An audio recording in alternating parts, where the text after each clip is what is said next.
Hello viewers, আসসালামু আলাইকুম। আজকে আমরা আলোচনা করব জনসংখ্যায় নারী ও পুরুষের সংখ্যা কিভাবে তুলনা করা হয়।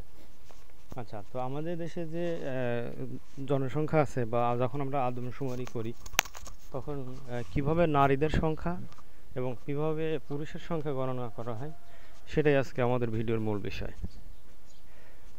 তো আমাদের দেশের মোট জনসংখ্যার প্রায় অর্ধেক নারী ও অর্ধেক পুরুষ। বর্তমান সময়ে নারী ও পুরুষ প্রায় সবাই ঘরে বাইরে কাজ করেন। উভয়েরই সব ধরনের কাজ করার যোগ্যতা রয়েছে, তাই উভয়কে সমানভাবে তুলনা করা হয়।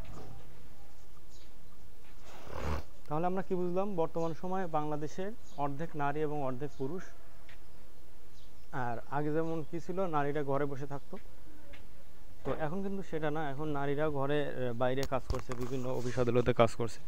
তো যার কারণে এখন দেখা যাচ্ছে যে নারীরাও যেটা করছে পুরুষরাও সেটাই করছে।